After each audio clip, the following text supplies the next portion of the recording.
Hello, everyone, and welcome to the Toku Portal podcast for Kamen Rider Zero-One. I am Vashi V, and joining me today is. Mention. Pixie Cat. And Rai. Welcome to Kamen Rider Zero-One. Uh, unfortunately, Zero does not seem to be able to join us tonight, and neither does Gokai Platinum, which is a shame because we didn't talk about the opening last week, and I said, hey, we'll talk about it next podcast, but they aren't here to do that. Uh, We can chalk that up to another episode. yeah, we can ask them their thoughts. Next time they are able to make it. But for now, we should go ahead and give our thoughts because the intro is great. Yes. First off, the song is just good, and it works on a standalone. Oh, definitely. Now, the imagery for the intro is like right there. It tells exactly the story that it should to like get you ready for what you're about to watch. And the way the two come together, it is perfect. Uh, hey, we Like- just started. Hello. Yeah, I just got the notification.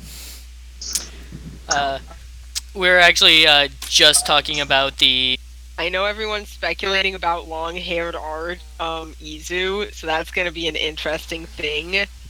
Um, Good intro. It works really well with the imagery. I like.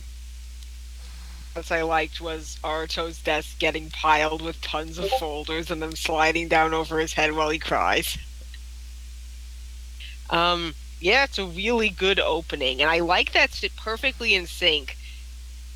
One of my issues with openings like Be the One is that it was slightly off, and that irked me from the visuals, but here it's all together and it works really well.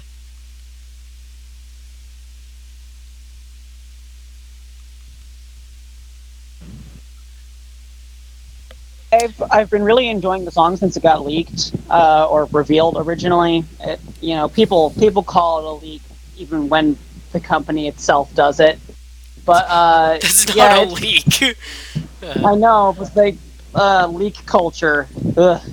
But intro is definitely worth giving a look and slowing down because I think it intends to show a lot more pieces of the backstory than we've gotten to actually see in the show.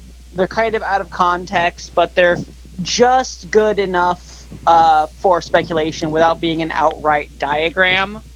And, it's all paced very well. I like how it shows the character relationships in, like, how it'll lead from one shot to the next. Like an object from one scene will be in the will basically be in the next shot, leading to showcasing the next character and so on. Like, for me, the song is perfectly matched to the visuals. This is a small gripe I've had about past Rider series. Going back and watching early Heisei Rider and stuff like that, like the one that sticks out with me is Kabuto's. Great song, great visuals. They don't seem to match. Because Kabuto's entrance theme song is more slow and melodic than the visuals represent. Whereas here is like it's just very very well done and very very well synced. Um, I like the fact that the visuals give a more depth to the progress of the story in terms of where it can go, where it's probably going to go. Like in the terms of one of the theories that we have is that Izu will become a singularity and get turned into to a monster of the week. Given the fact of the scene in the opening where there's a tear rolling down her face, very good indicator that yes, this is a thing that will happen, at least in terms of the singularity portion. And it does show a good contrast with how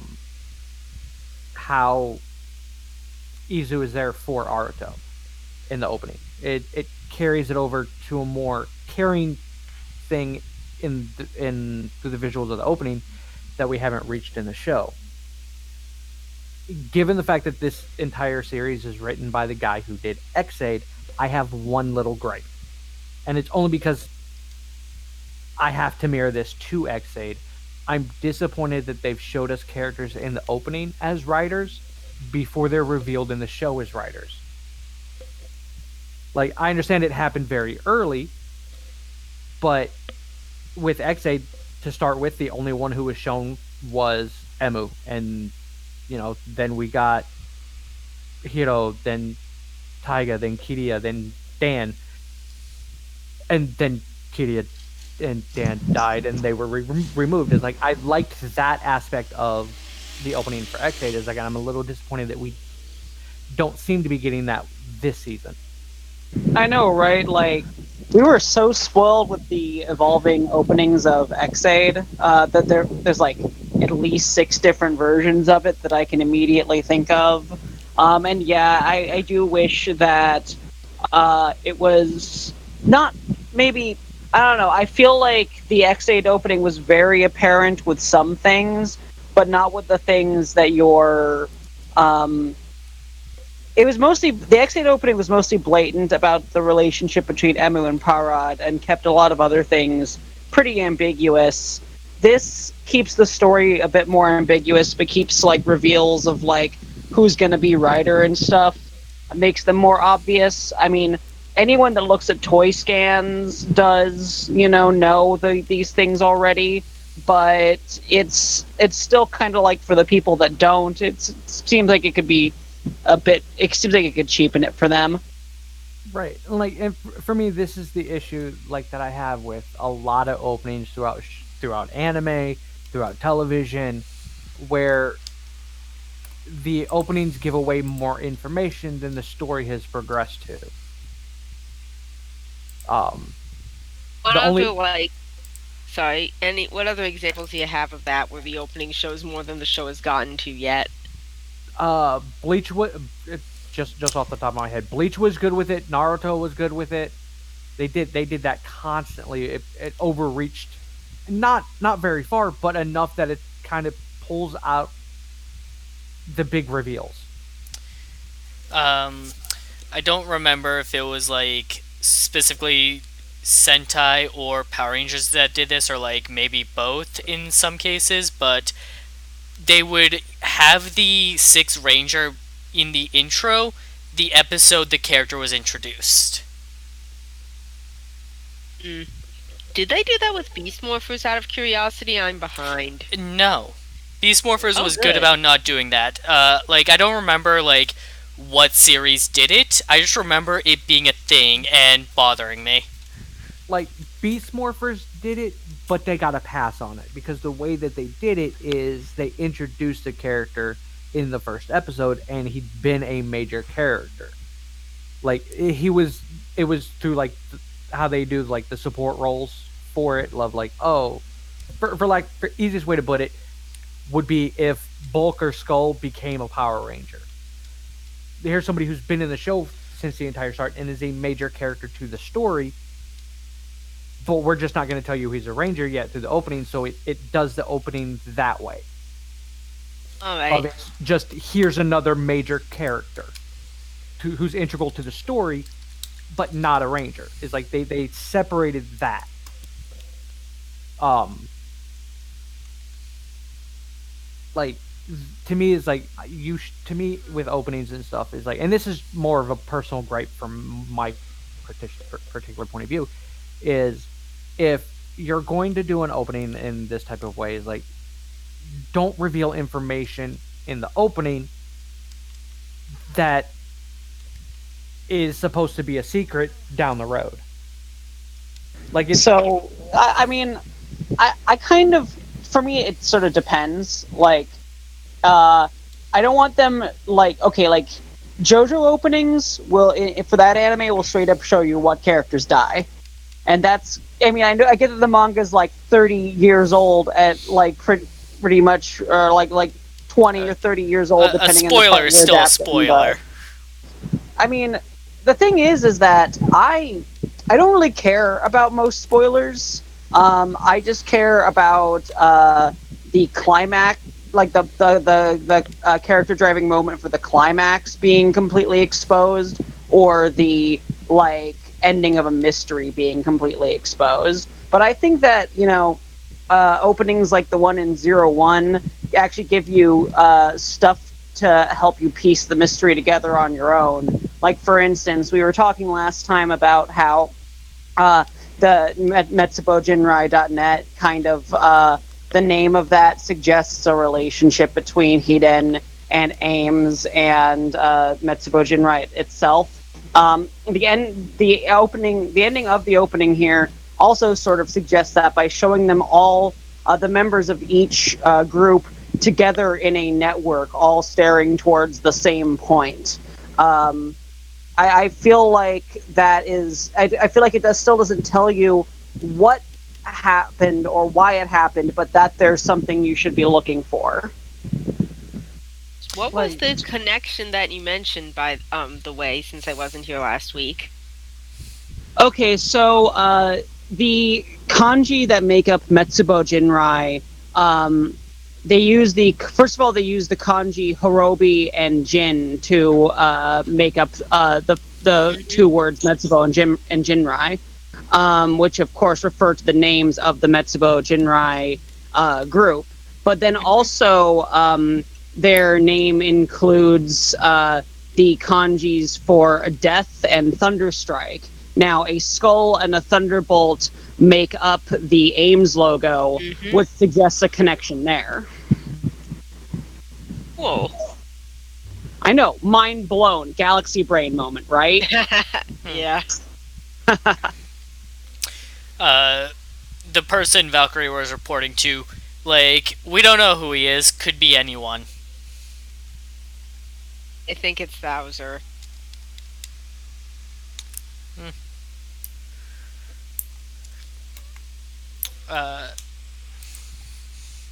So,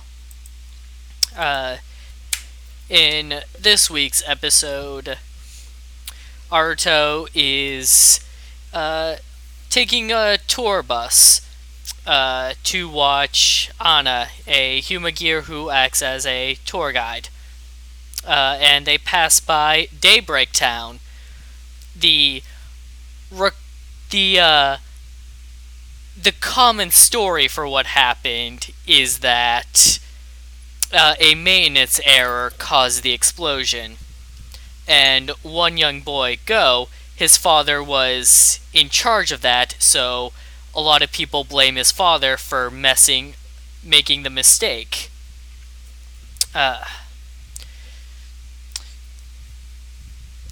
We also get some backstory on the original satellite that we see sunken in the water.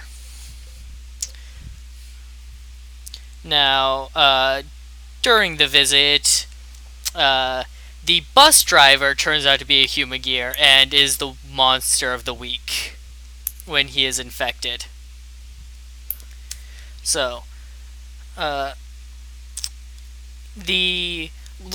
giving a little bit of lore here about Daybreak Town with the original satellite and the development of Humagear.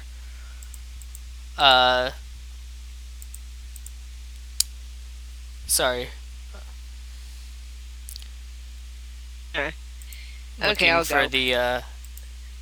the project. Alright, the satellite was going to control the Humagear. That's what I was looking for.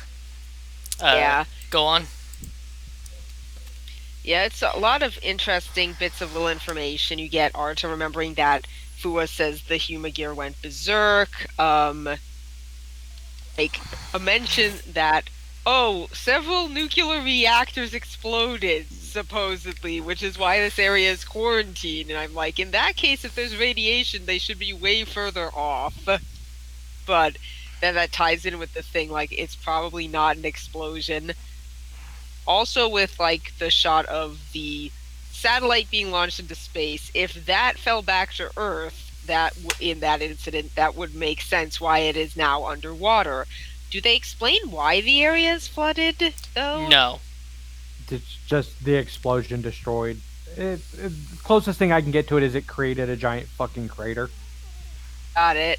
And, like, filled with rain, I guess. Like, the other big thing is you get a map of the city, Daybreak Town, beforehand, where, like, and lots of company logos, including Hedon and Zaya, who were all supposedly working in this city developing experimental humagear. I couldn't read the names of all of the companies, but I'm wondering if any of the smaller companies will become important later. I have a feeling they might.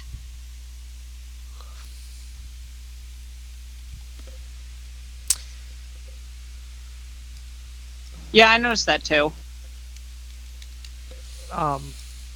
The one scene that through all of this that sticks out to me is just, my god, Aruto is a fucking dork.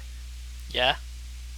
Because when he's told that they're there to, check up and, on Anna, the motherfucker makes hand binoculars. I'm sorry, is there a problem here? Oh no, Naruto I love it. He is a fucking dork and I love it.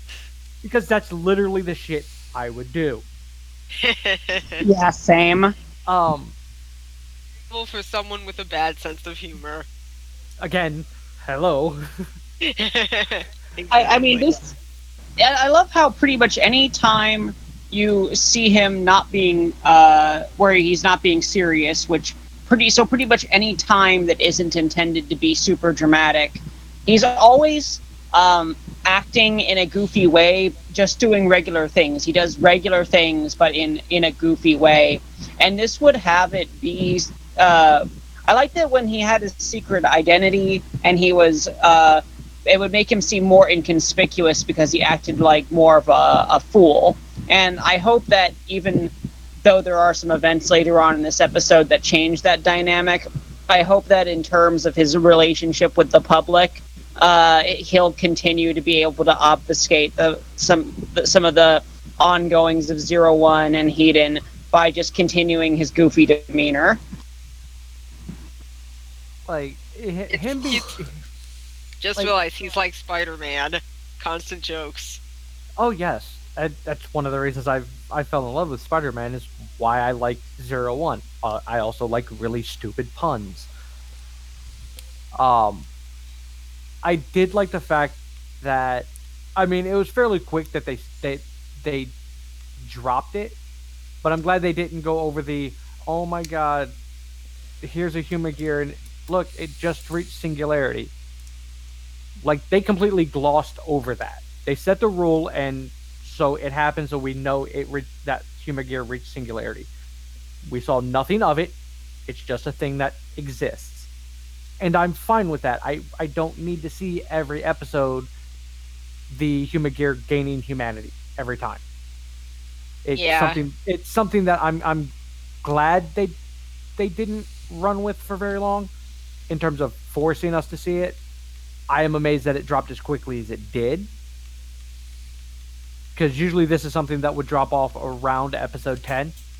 Yeah, they're dropping a lot of stuff pretty early in this case. I feel like this story is going to be more at risk of being redundant, story driven, than I want to compare it to X-Aid, because I feel like this is like a little bit better structured in the beginning than X-Aid, which just shows that the now it's the same writer, or is it the same director? I actually have to be corrected on that. It's the same writer, but I think that shows an evolution in the writing then, for sure. I was pretty sure it was the writer. Thank you for clarifying. Yeah, it shows an evolution. Sorry. Bless you. He's reaching singularity. Oh no. Like I'm okay with them dropping it only because we have it as a very firmly established rule. Like that was It's like you established. established it. Don't Episode repeat one. the episodical shit. Just establish it, move on. I like that. Audience Right. may be kids, but they're not stupid. Like that's one of the small things that I didn't like about XA to start with was how much it harped on the Bucksters and how it'll kill the user if we don't stop it. It's like, yeah, we got that. We've covered that. We've covered that enough. Don't need to keep bringing it up. By all means. Yeah, like I love Xaid, but I hate showing people the first few episodes of Xaid because they're kind of embarrassing. that you have blob CG monsters. But like Xaid handled it well enough for it being his first show. Yeah, and I mean, it was a show about doctors, so it was somewhat justified. The doctors have to have patience. I just wish that it wasn't pretty much just a stand-in for the usual tokusatsu victim of the week thing. Right. It's like this is doing a good job of, instead of it focusing, it's at letting the story progress with more time than trying to use that as a filler to draw out the episode. Like, it to me, which is why this works perfectly, is like because it's monster and story moves on. We didn't get bogged down by extra exposition on top of what we got with them making it to Daybreak Town. It's just, well, shit. Guess we got to stop that one now. I liked actually seeing Daybreak Town as well because it let while we kind of took the journey with Aruto to go see the consequences of Hidden Corporation. Aruto took us on that journey to discover that with him. And I like they did this in episode 4 rather than saving it till later down the line, which they totally could have, but now they're like, here's some lore, we're going to this place that was the center of this incident, we get some genuine more story details and hints of future riders, we get the reveal of a new rider. It's a lot of stuff and it all works so well. Yeah, you gotta show him. You gotta show him taking somewhat of a responsibility for his company and like learning about his company, and otherwise, he's slowly building himself up there. Yeah, my only thing is that Aruto is firmly in the camp of need to be transparent at all times, which of course that also has its downside. So I'm thinking that that'll probably be developed on later on. Like on that, that's as much as the dude is a giant sack of dog shit. It's part of where the vice president of Hidden is kind of right. Like you can't just be completely transparent. It's like you do have to think of the company's profitability and how things get perceived by the consumers that can impact it negatively, and the whole hiding what happened, they saw if it came out that yes, the humor gears were involved in this, regardless of the situation, it would have hurt their sales. So just kind of just covering it up and going, oh well, it was an explosion. From a company standpoint, that makes sense. It's not right. Ethically, it's not, but economically, that's why you have a PR department. I mean, I really want to see Aruto become a more ethical president than his predecessor, which is what he's in his own untrained way is what he's doing. It's why he's trying to be a good person. It's why he's being so big on transparency and honesty, and why he flat out told them straight up first episode, no, this was a human gear attack. I want to see him come into the dilemma of if he keeps being this open, it would actually threaten to shut the company down, and so he has to learn that he has to compromise on what he says.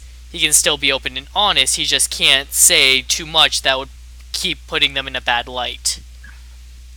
Yeah, definitely. Right. It's like, and that's an aspect of the show that this can focus on secondarily. Like, it's very easy to show that through the progress of the story, with it just being like his interactions with the president, the press conferences, or whatever, where it's not such a taking up so much of the time on the story, and it can just be a slow progressional thing through those small secondary stories.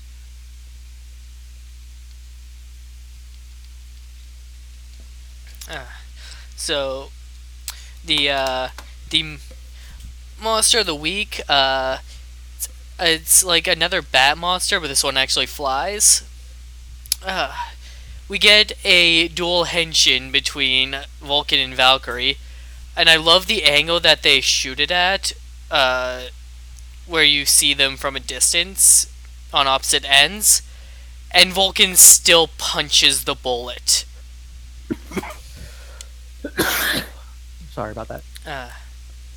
Yeah, it seems like these henshins were built to be done in scene, if you know what I mean. Like Yeah. they're designed to be able to be transposed into any shot, and I think that's really good because we don't actually lose as many details as we would from a stock footage henshin like what we have in like Ghost and X-Aid sometimes. And it gives the actors something to do that isn't just shake a couple of bottles in your hand and try to look cool while doing it. Yeah, also punching the bullet to henshin will never stop being not cool. The real question is, how many different ways can he punch a bullet? We will find out. I was hoping Valkyrie would kick the bullet, but her henshin's fine. She just doesn't punch a bullet. I can't wait to see Hirobi and Jin's henshins. Those should be fun.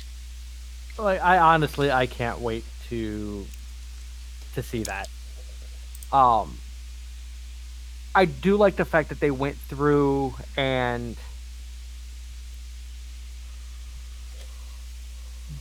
because one of the things that sorry, I'm getting a little confused on my thoughts. One of the things that kind of came out when these two first showed up, Vulcan and Valkyrie, was the fact that they used the same henshin device. Well, yes, we saw through the trailer and stuff that of them being henshined at the same time. There was the initial thought that originally there would be only one gun and they'd share it until another one was made or whatever. I'm glad that's not the case because I like seeing them fight together. It works really, really well.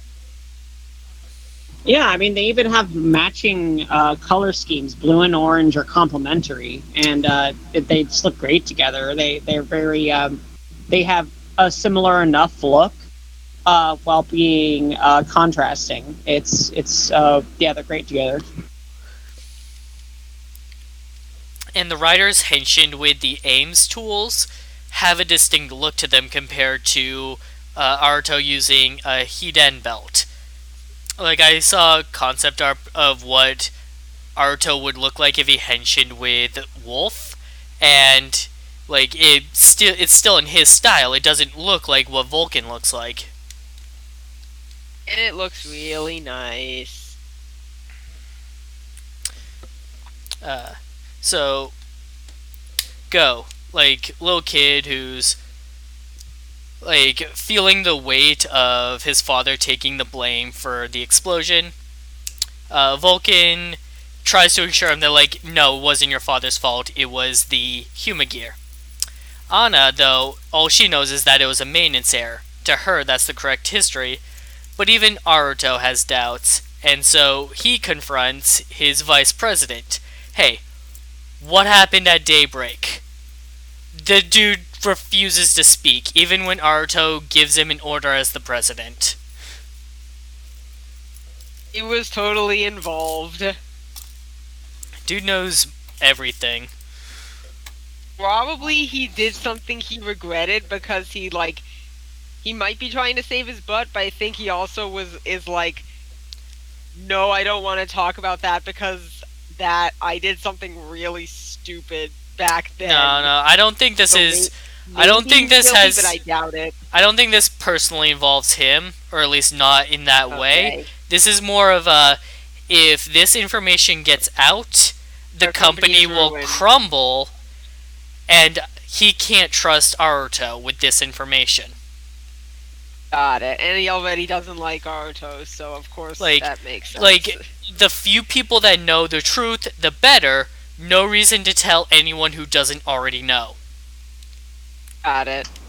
Yeah, well, up to a certain point with this VP's bullshit, if he keeps fucking interfering with the way that the company runs and clashing with the president, I think that we're gonna have to start doing some layoffs. It's like, Time for a new vice president. so about your annual review. Works well with others. No. Obeys Oh. It's like you can't be instructions. fighting the fucking president if you're the vice president. There's just no fucking way it's gonna be sustainable if you keep fucking doing it. Follows orders. No.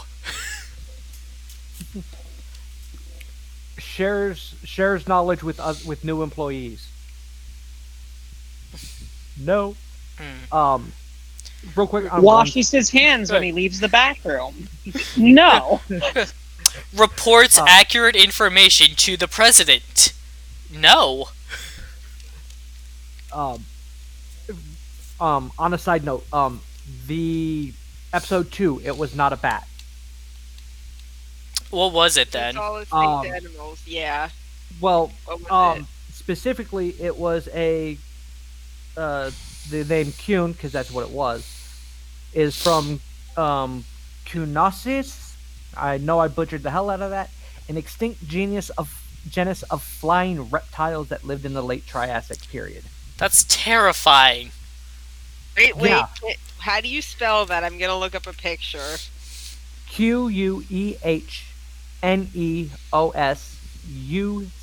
Quehneosuchus. Hang on. Images. Yeah, It looks slightly less terrifying.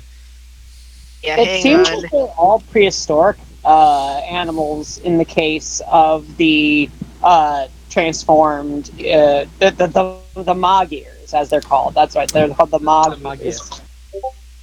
Just a picture. Yeah, That thing could doesn't- fly? I don't know. Like, there's a bunch of stuff with it in Jurassic World game here. This is I've got a better picture, and What's... it's Sorry. a lot different than that. Sorry, I'm just Um, looking into the background of that picture, and I'm seeing a Mario level.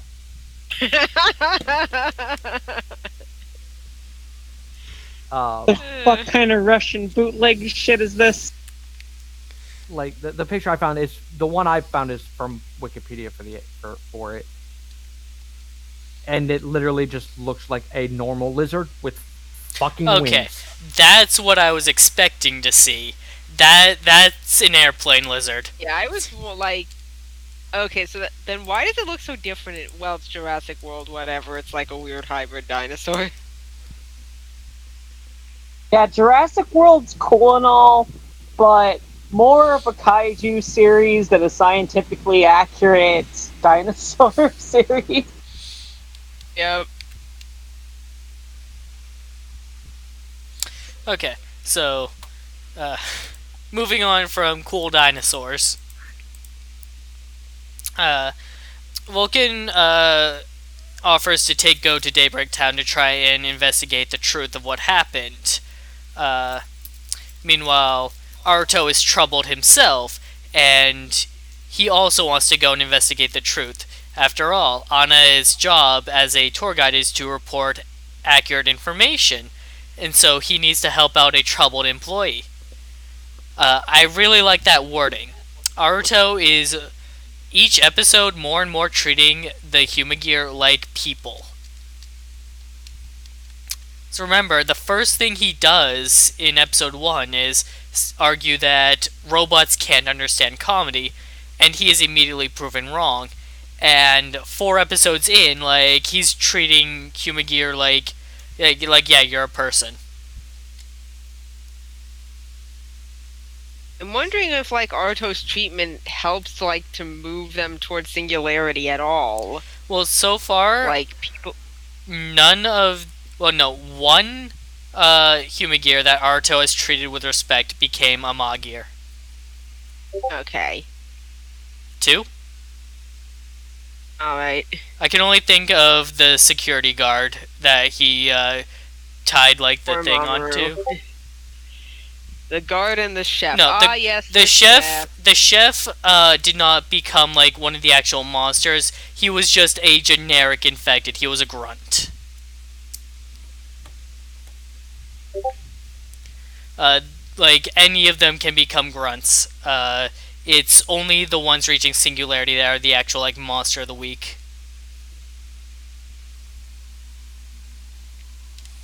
Yeah, come to think of it, why wasn't it the chef? Why was it that random other person that they showed for a bit? It happens as Metsubo Jinrai finds them. They found the barber first. Well, I get why it is that way, but why did they write it that way? It just seems like disconnected from the rest of the storyline. Well, it was to make that storyline progress so that the chef would realize his own, overcome his own prejudices and whatnot. That was more for the overall story for the characters rather than just overall. I also thought it was a nice twist because you would have expected the chef to be the monster, and that's not what happened. It was someone else, and then the chef gets turned into a grunt. And he's basically in the same situation of he can't be cured, you can just make a new one. Yeah, so the same thing would happen if they made him the monster of the week. We would have just felt more connected to the monster of the week. But it would have thrown off the storytelling like Vashi said. I guess. The chef plotline didn't resolve until late into the episode when he shows like the master like, here, I can do the sushi your way and I don't have human like stubbornness to refuse to do it. The monster was introduced earlier to keep the action flowing. It would have interrupted the storytelling to have the monster of the week introduced that late into the episode. Yeah, I guess. Well. I just think it could have benefited from some restructuring is all. Also, I honestly think it would be weak storytelling if every single Humagear that Naruto interacted with became the monster of the week. Yeah, like I agree with that. It's like I firmly believe that if that had been the case, is like we would, as character as you know, the people watching the show would, if they did that, we would intentionally not be invested in the characters that Naruto's getting close with, the Humagears that he's getting close with, because we know they're going to become the monster of the week. At that point, it's just, well, how's it going to happen this week? Whereas doing it this way, it'll show that not everyone will become the monster of the week, and in some cases, I'm sure not even the ones he's interacting with will become even right grunts. So far, out of the 3, we got 1 monster and 2 grunts, so they're still getting infected. We've got to get like 1 that has nothing happen to them. And yeah, like if you got 1 that nothing happened to them, then what you're saying would totally make sense. Which I'm sure it'll get to the point where that will happen. You mean a Humagear where nothing happens to them? Or? Yeah, like Arto is out, like he's checking up on the individual Humagear to see how they're performing in their assigned jobs. We need to have 1 where he goes, checks up on them, a different Humagear becomes the monster of the week, Arto goes and fight them, and the original one he was talking to has nothing bad happen to them. That would be very nice. Please stop murdering poor Humagear.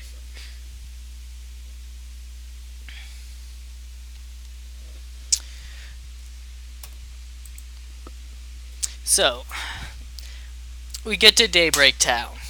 Izu has made a new progress key for Arto to help him combat flying enemies, and Valkyrie, knowing that she can't stop Vulcan when he's made up his mind, gives him a new progress key to help protect Go from whatever the fuck they might find in Daybreak. Real quick, can we just go over the fact that she didn't unlock the damn thing first? I thought, like, I would have assumed she did, because she's like, alright, you need my permission, and she straight up handed it to him saying, here, be sure to use this if you need to. He's doing this deliberately because it's funny. I can only assume they're doing it deliberately to test his limits. Yeah. Also, unrelated, but did you see the meme of Fuwa, instead of opening the progress key in episode 2, it's the bag of chips? I need to see He that. opens that up and there are pictures of chips flying everywhere. So it's like, don't ask Fuwa to help you opening a stubborn jar lid. He would be the first person I go to open a jar for me. If he breaks the jar, good. I need help with this jar of space pickles. Very few people will get that joke. Thank you, Seth MacFarlane.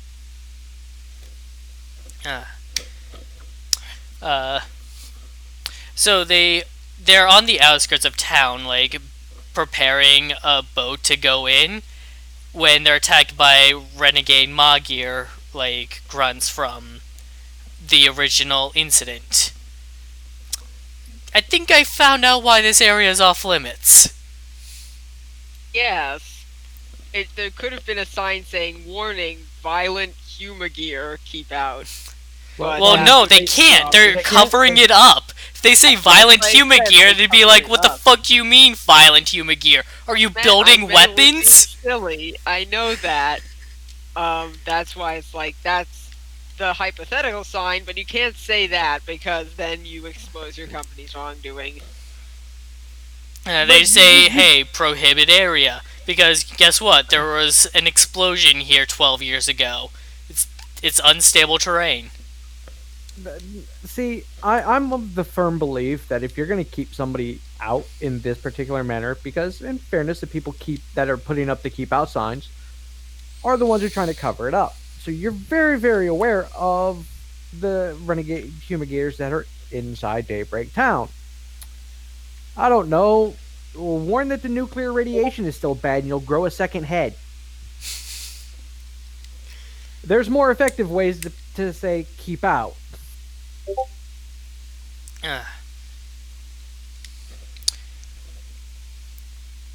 I mean, it does seem like there is a force field around it, like, but it's glossed over with them and just entering it through a boat. Yeah, that's interesting. Is there a gap? I don't know. Maybe if you're like, oh, this place is highly irradiated, people would stay away, so maybe you don't even need a fence all the way around. Picky ass, why can humans walk through it? It's not actually, like, still covered in radiation. Vashi is just making a point of tell people it is so they stay the fuck away. It's like, and then what we're assuming is a force field, obviously is not a force field. Because looking at, like, the images from Daybreak Town, it very much looks like there's a force field around it. Not even gonna lie, that's what every one of them pillars seems to be, is like the, connector from one section to the next, projecting the force field. I thought it was farther away than an afternoon bus ride, to be honest. Yeah, that too. Because, it's just, like, right there. Looks like in the middle of the city in, like, episode 2. Like, they take a bus through, like, the countryside, because Arto's commenting on all the green scenery that he's seeing. Yeah. Okay, so maybe it's like it's like an afternoon bus ride. Because all this takes place in the same day. They go to the Daybreak Town on a tour where they get attacked by the Magir, take go back to Hidden Intelligence, where Aruto interrogates his vice president, and then they all go back to Daybreak Town to break in the same day. Yeah, it's like a 10-minute drive away, if that.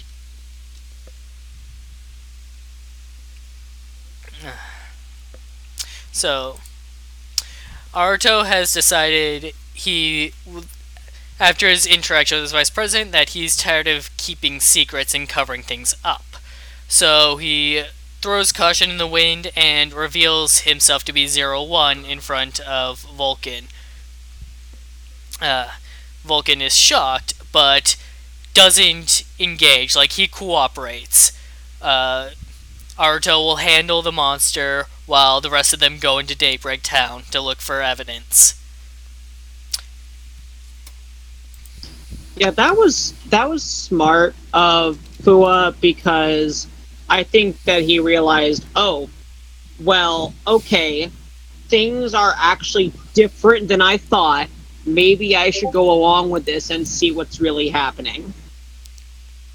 I also like his interaction with Go, because he could have been written like a complete asshole saying, no, nothing matters except me getting revenge on Humagears, but no, he's really got a rapport with the kid. He's like, I believe in your dad, I want you to find the truth, I want to support you. Also, knowing now that Aruto is Zero-One, he's like, well, this isn't a berserk Humagear, and he's working toward the same ends as I am, so even though we have different viewpoints, we can work together on this one. Yeah, it's good to have a writer who you actually, want to see do good, heroic things instead of, like, be an asshole. Pixie, you're back? Yep, I'm back. What do you have for us? Pretty much agree with the same thing. I think the whole point of Aruto showing that he is a writer right now is to further build a relationship, no matter, regardless of the tension the two of them, but to show them, hey, I really don't know any more than you know. Let's go figure this out. So even though they're still on opposite ends as to whether or not the Humagear are good or bad, they're working towards the same goal. Right. It's like, and I do like that. It's like, because like Pixie says, like, I'm looking at this as we've both been led, a whole bunch of crap involving this entire event. Granted, we've had two entirely different experiences, but there's something amiss that needs to be found out. I don't want you to think that I'm keeping any secrets from you. It's like, I want to be as transparent that I am just in the dark as you. And it's done really well. Though I am going to miss him, going to Henshin and then, slapping his belt behind his back. That was a funny little moment. Well, Vulcan knows. And Valkyrie knows that Hidden Intelligence is making progress keys, but she doesn't officially know that Aruto is Zero-One. I thought Right. she did via the No, bug. she does. Yeah.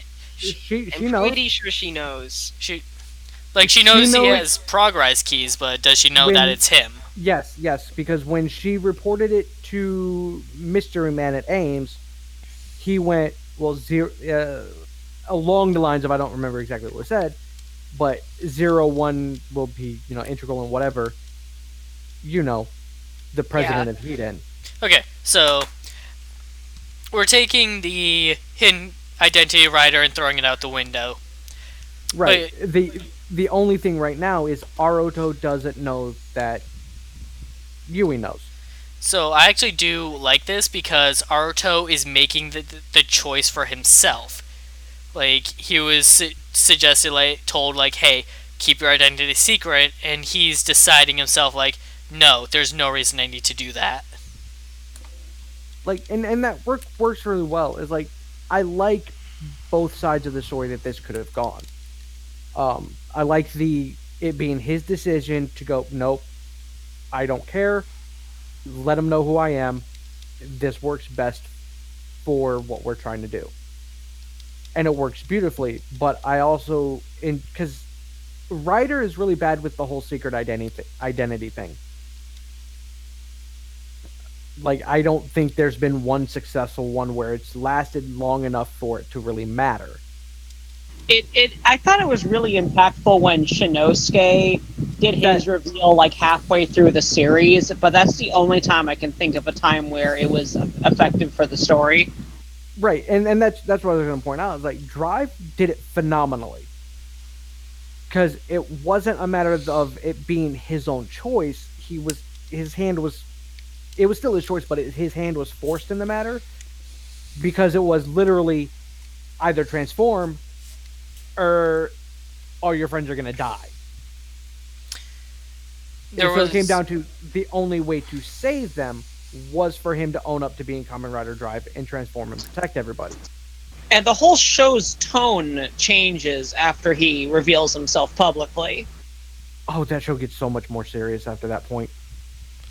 With Kuga, early on, like, 3 people know his identity, one of which is his police contact, who vouches for him to the rest of the police department, saying, like, we can trust this guy, he's here to help us. And it's about halfway through the series that the situation gets ramped up to the point where they decide, okay, we're going to tell who you are to the rest of the police department so that we can better cooperate with you on this. But publicly, his identity is still a secret. Like, and then you get Agito, which, I'm sorry, that one was great. The police end up following Agito to find out who he is and to catch him so they can figure out who he is. He turns a corner, dehensions, becomes Soichi. The cops turn the corner, follow him, see him, then go, you must be Agito. Why is it you? He owns up to it, and everybody goes, no, you can't be him. No, you're just full of shit. For like three or 4 episodes, this goes on of him going, no, I'm Agito. Yeah, I'm Agito. And then going, nah. Hikawa. Hey, so you found out who Agito is? Tell me, who is it? I need to watch that one. So Hikawa, what do you think about Shuichi? Why are we talking about who Shuichi? Like, come on, tell me who Agito is. Come on. Like, it's sorry, Hikawa's a fucking idiot. Yes, I love him. I'm sorry, he's great. The only man who can look at another Agito and go, you're Agito, the same guy I've been fighting next to for the last, 20 episodes. You look just like Agito. You're the guy I've been idolizing for 6 months. That must be where that out of context screenshot came from, where the girl's like, oh, you're in love with Agito. Probably, yes. I mean, he acts like it. Like, the held off reveals can be amazing if they're done right. Drive did it right. From what I've seen, Agito did it right, even though it was a lot of head bashing. More other character stupidity. Because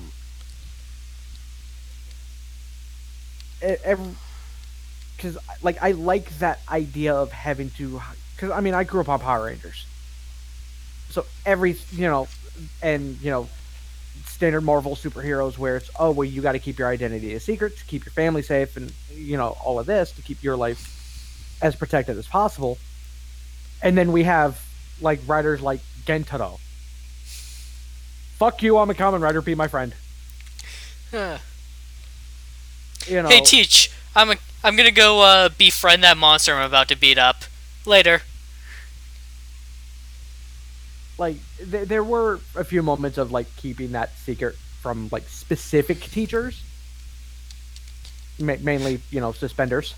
I love the moment when it's in the teacher's lounge and they're like talking about the monsters attacks, and one of them's like, yeah, Gentaro goes and fights those monsters, right? And the others are like, yeah, what of it? Like, it's just completely ignored. Like, whatever. like there's certain aspects where it's like even that is just like, oh, come the fuck on. There's no way, in no way anybody would react like that in that type of Yeah, circumstance. that fucking shit pissed me off in fucking Kim Possible too. People will be like, "Wow, you know, you might be able to learn everything, but I don't know if I'm a cheerleader than you."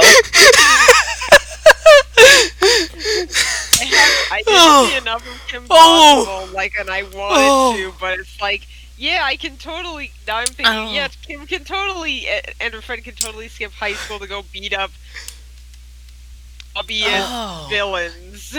Kim Possible, you might be Kamen Rider Forze, but I'll always be a better cheerleader. Like, you... I was not expecting the sudden Bonnie hate.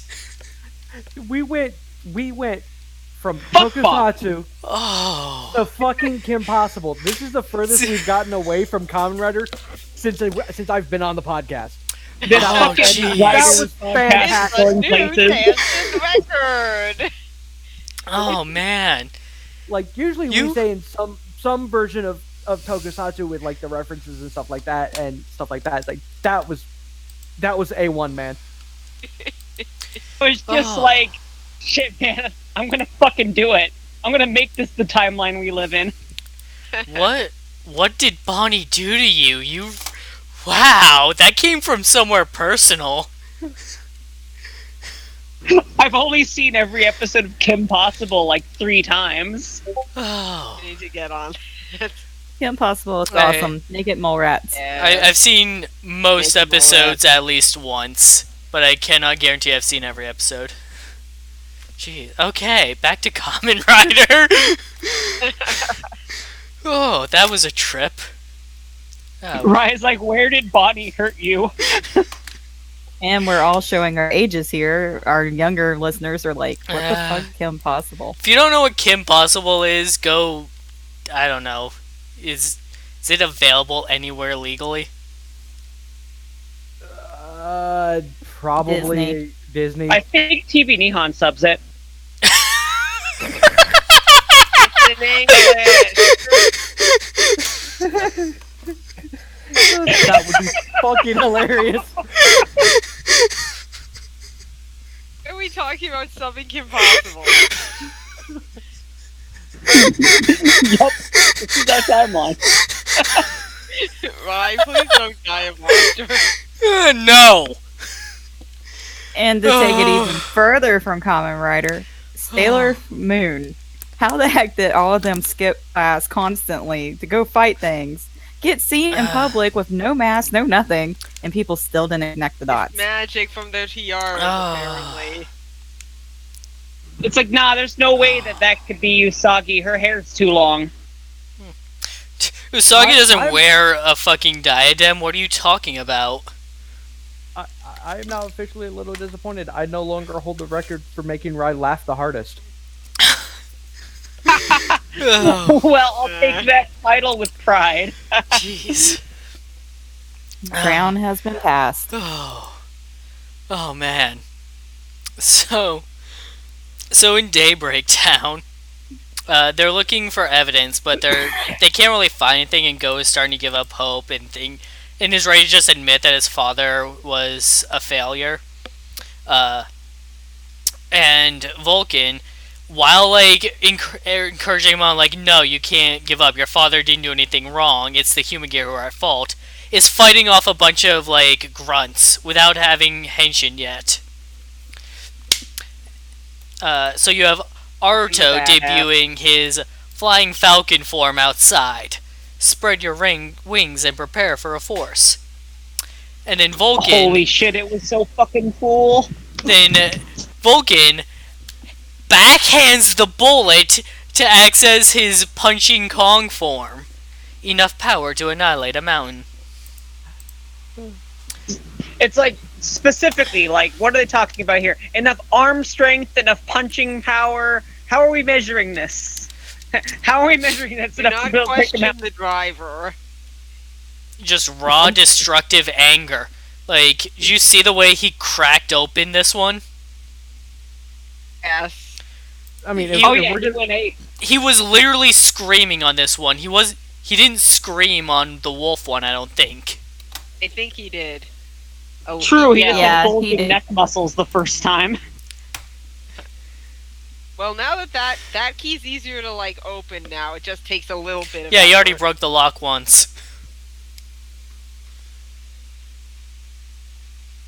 Like as amazing as the Hawk fight as the Falcon was in terms of like debut for the appearance of it, that fight was just shittily CG. Yeah, For the I did not care much Bad. for the water. It peaked too soon when Haruto opened up by Izuna dropping the monster. like Although I it's like sequence is helped by Yizu going, "Have a nice flight, Mr. President." yes, that was great. Um, I love Izu. I had this friend that I showed that I showed the first episode of Zero-One.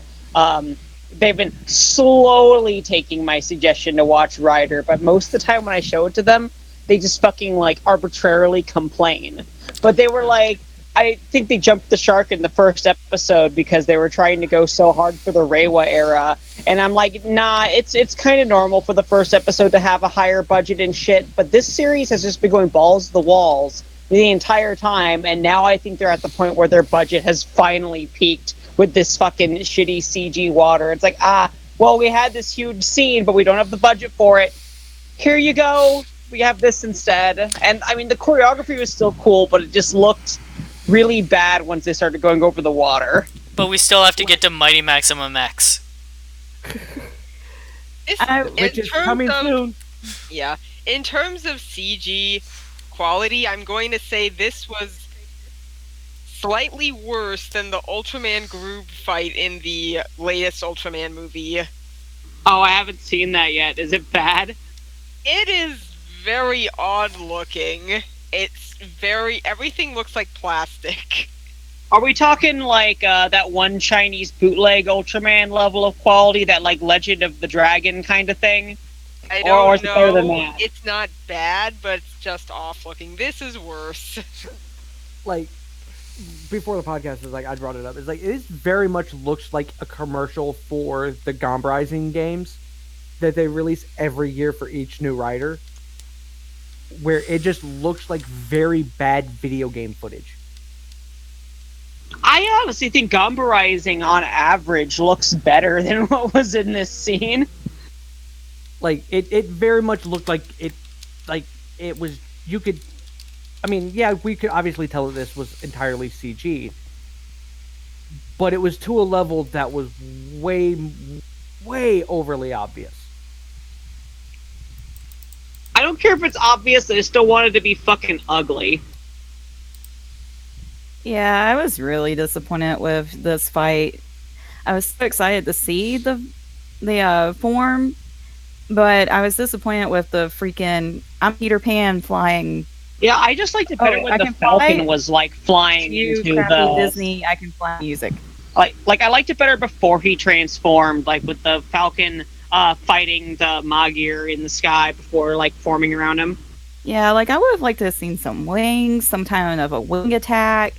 Something that kind of explains why he's flying. He has nothing. Yeah. There's like nothing on his He's suit that would wearing enable a him to fly. jetpack or something. An invisible There's jetpack. not even a jetpack. There's Like, no invisible jetpack, jetpack. nothing. Like for me, for this type of thing, is like Kiva did well with this type of thing.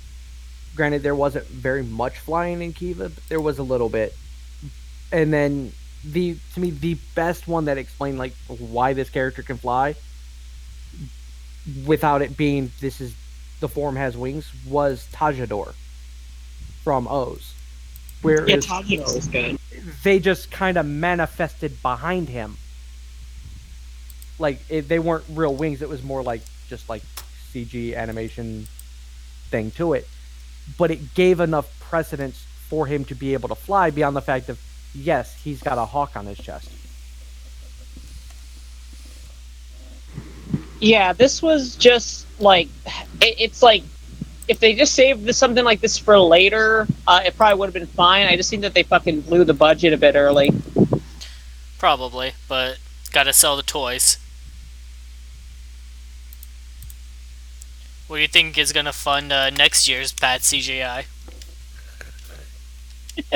McDonald's toys. No idea.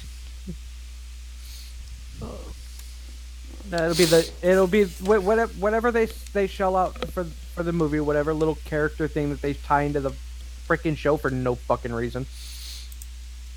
Like the little drive cars that they had for the movie that came out for Drive. There's a little pushback with little figures on them. Let's do another Crayon Shin-Chan crossover. Gosh,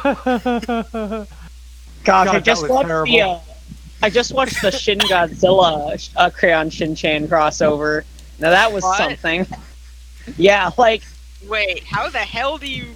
it was just a integrate- complete gag. Like fucking Shin-Chan just pretty much like won by like using ass combat as you'd expect him to.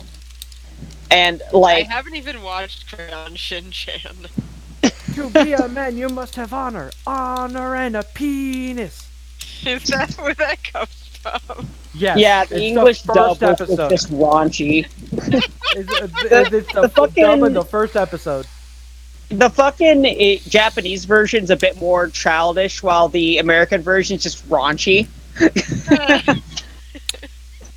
Adult Yay for Swim. America. So if I can go back a moment to the whole punching the bullet thing, I have a theory on this. How many For different each- ways can he punch a bullet? Yep. For each form, he's hitting the bullet a different way. We saw with the wolf, he punches it straight on. For Kong, he's like side smacking the bullet. For his super, I hope he just Shoryukens it. While yelling it out. I want him to yell Shoryuken while doing it. Or maybe Yeah, he'll eat Instead it. of attention. He just Shoryuken! Like, I hope that continues with him hitting it a different way for each one. I do want to point out like the very MacGuffin moment of this episode, because Fu was telling the kid, just keep looking. It's like you can't give up. Just keep looking. Just keep looking. And literally a foot in front of where he was sitting, he finds the memory card. That like Just for no reason. Like something at least that and would have made a bit in more my sense. with me, and my issue with that is there's a point where Fua is kneeling right in front of him. He was kneeling on the damn memory card. There was not enough space for him to be doing anything but that. And it's like That is one durable memory card. one durable memory card and a very, very shitty observant security personnel.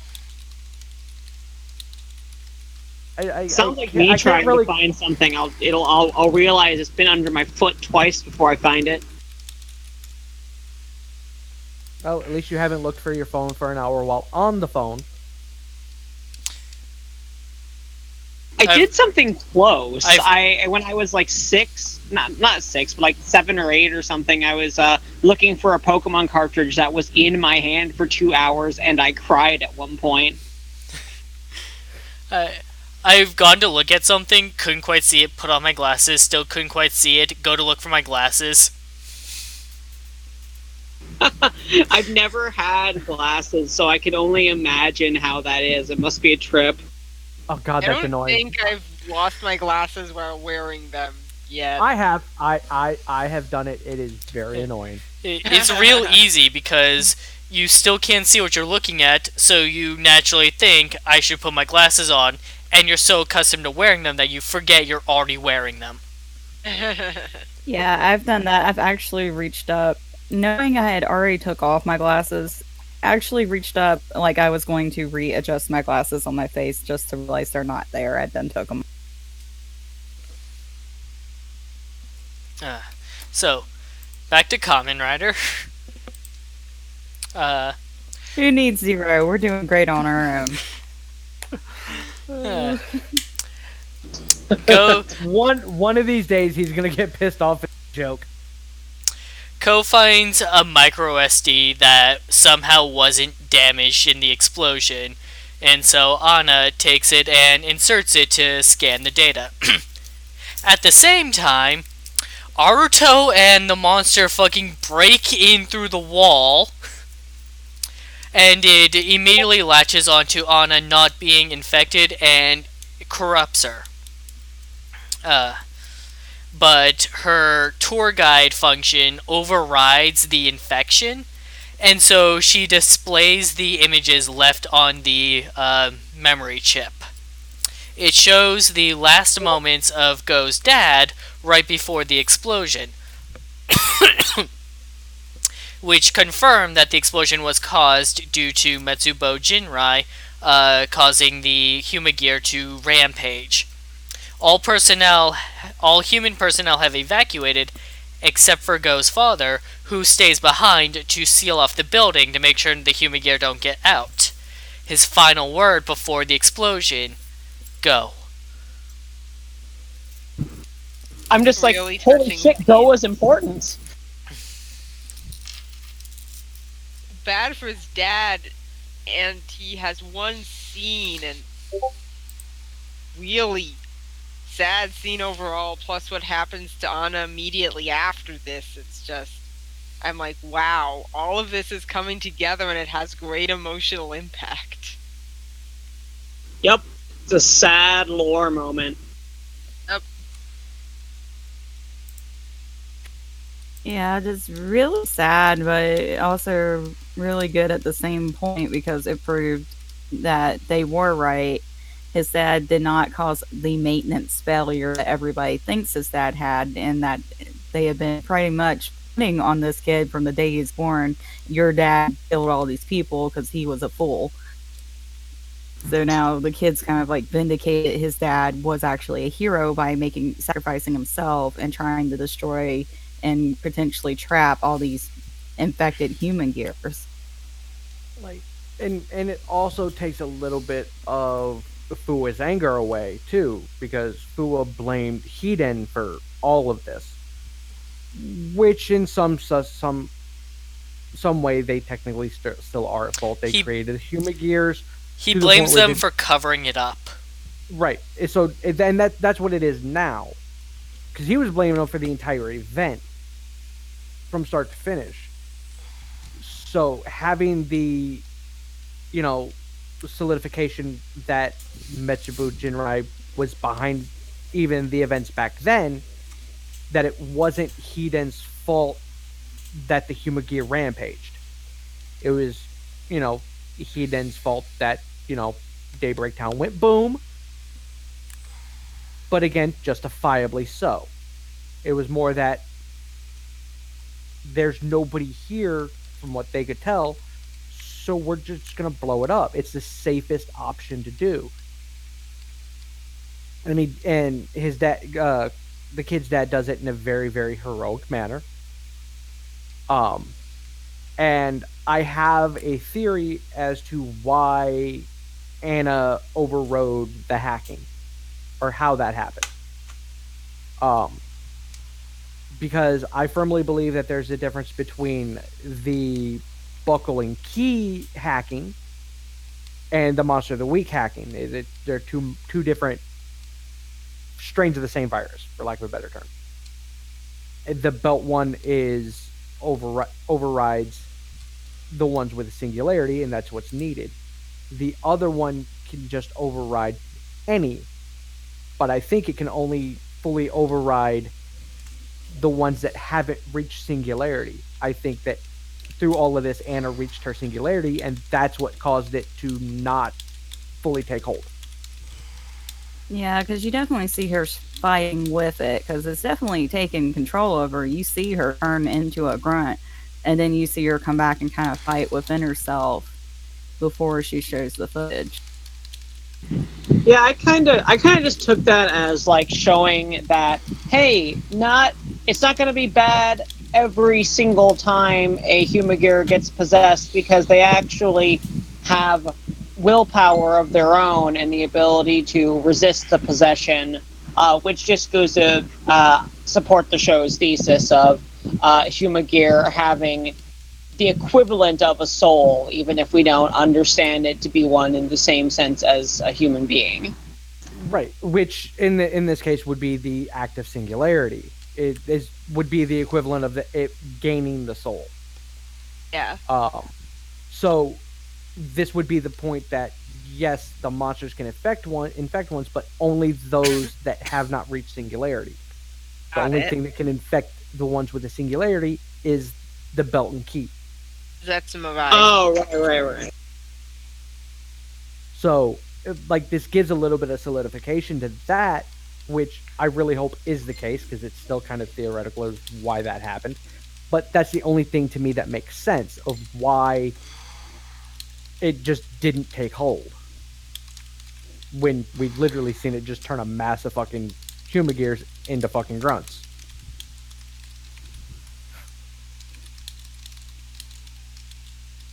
And then we get the fuck you point of the episode. So, Vulcan, blaming the Humagear, uses his finisher on the monster of the week.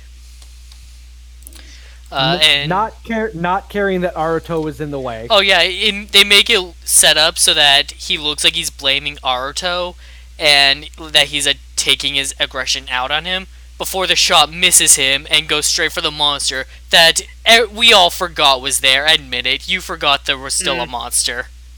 Yeah, I will admit. Though this is in character for him because he did the exact same thing with Yua. Yeah, dude's a prick. He intends to take Anna back with him to Ames to investigate the memory data so that they can learn more about what happened. But as he's saying this, Anna just fucking explodes and disintegrates out of nowhere. Fuck you, Hirobi. Yeah, the stingers at Hirobi Henshined took her out from the shadows. Ames and Hiden are not the only ones with rider belts.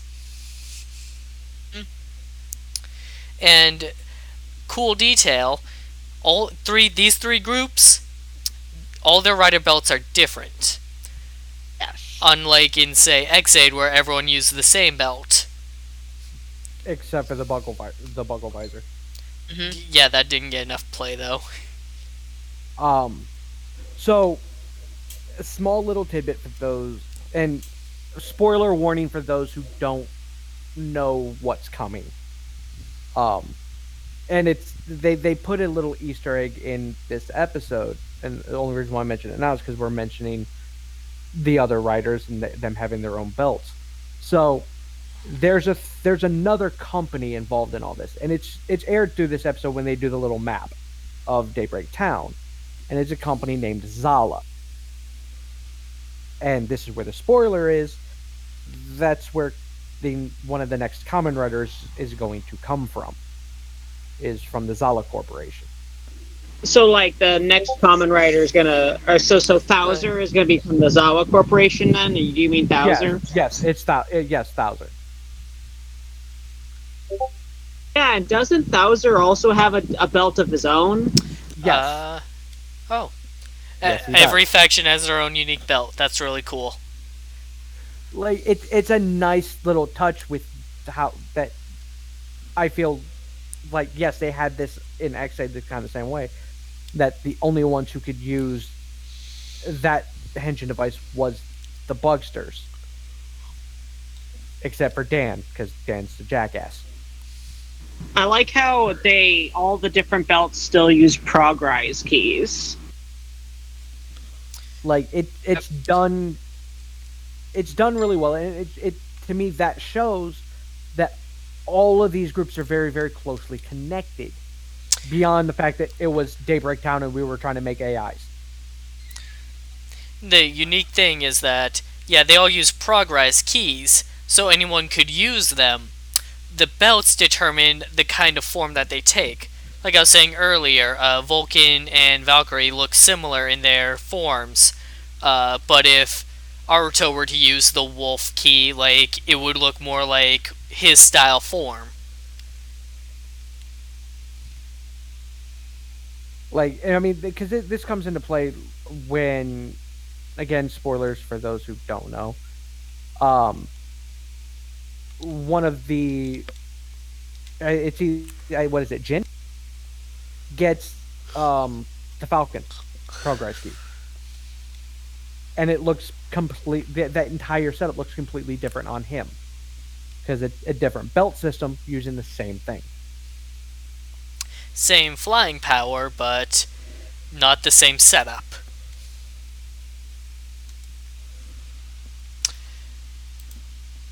Alright. Aruto keeps good on his word that he wasn't going to keep secrets anymore. He publicly releases the information they learned at daybreak about the true incident of the explosion 12 years ago. Vulcan acknowledges this, though he's still wary of Aruto. But, Aruto was prepared for that with another pun. Vashi? Don't sweater it. As he pulls back his jacket to reveal his sweater. Of course. See, that's a joke that actually made sense to me, rather than when one of the subs decided to translate a joke earlier in this episode as, "I'm feeling tense." It's like, yes, I get that tense and tense sound similar, but there aren't any tense, so what's the joke? There was no joke. In this case, he's wearing a sweater, so he says, "Don't sweater it." It makes sense. That's what makes a good pun. Also, earlier when he was about to use Flying Falcon, he's like, "I guess I'm feeling pretty fly." Like, I do like the ones that they slip in, like that one, and then Henshin mentioned it before the podcast. With when in what was it, last week's episode was a squid? Yeah. Yeah. The pun he made there. Go ahead and say You've it, got to be Henshin. squidding me. Like, the ones that don't get explained are my favorite. Because they don't need to be, but they're still just as stupid and just as funny. So it's almost funnier to you when they don't have an actual punchline. Well, the punchline for those is what was happening on screen. Yeah, no, I like it when it has to do with something happening on screen, for sure. Just when it's like, I don't know if this is the translator's fault or what, but when they just are like, yes, that's a joke that only works in the sub, has nothing to do with what's going on screen.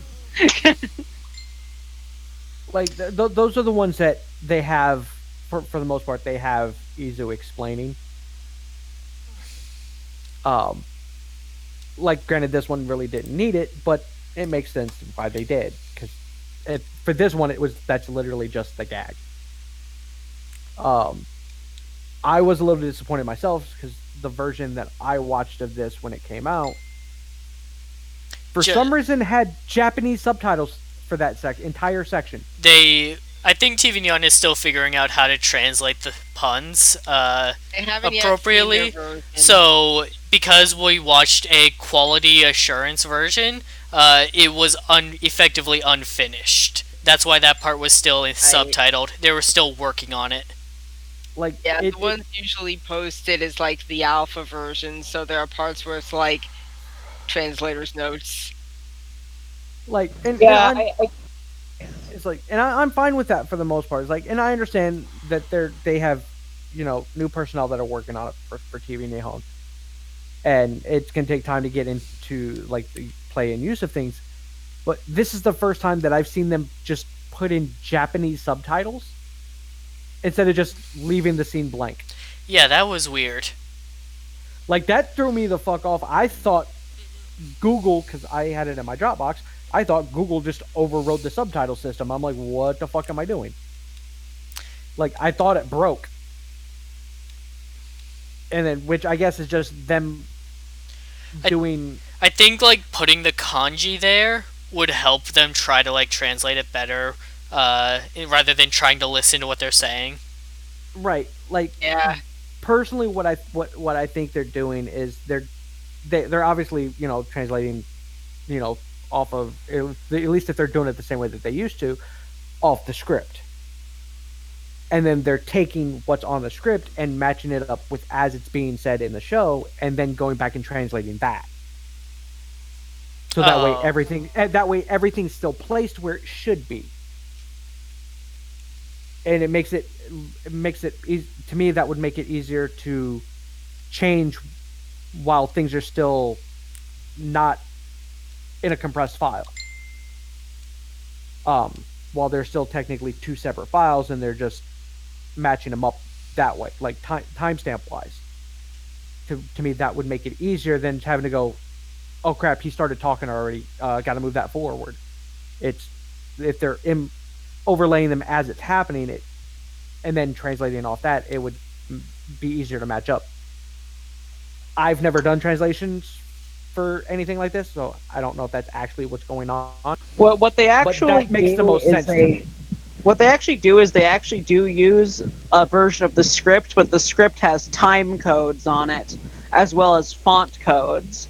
And the font codes tell their software where how the font should look and where it should be placed. And they probably go in and change everything to okay, so I don't know where they get their transcripts of the original Japanese version. I have a good feeling that they're simply transcribed from simply listening to it, and then they'll go and take that to and change that to English. I think they're in a situation where, like I said, it sounded like you had some kind of like alpha version or something, but like in the official version of the sub, I think that their challenge for putting that out is that they got a lot of flack for how they did Deno and Kyoryuger, and it seems like in their final versions, they're trying to do it differently than those, because those were series that were also reliant on puns, and a lot of people during the watching of those shows wound up going with overtime because they liked that overtime actually would write puns down so that you could still have a joke that you would understand in English that effectively got across the same idea. Yeah, definitely. I like it when they present like the words that are being said, and then have the footnote of like, here's what the pun is. These two words sound similar in Japanese, so that I can learn, because it helps me like understand their culture better. You can't overdo this, and that is where you get those screenshots of early fan subs where there's a gigantic paragraph explaining this phrase at the top. Like, you just can't overdo it, but I don't mind it for jokes and stuff. Like, I actually really liked the copy of Azumanga Daioh I had, the omnibus, where there was an entire glossary in the back going on into why they decided how to translate the jokes and stuff there, but it would be just like, see translator's note 50, and then you could like read translator's note 50 if you wanted to, but otherwise the joke was written in a way that they attempted to make sense. And I know that's a manga, but the point is that you want to try to find a balance. Like TV Nihon's gotten really, really good at it. Like for example, there's one in X-Aid where Nico ends up next, in front of Asuna, who's Poppy, and she's holding an eggplant. And the translator note explains why that's funny.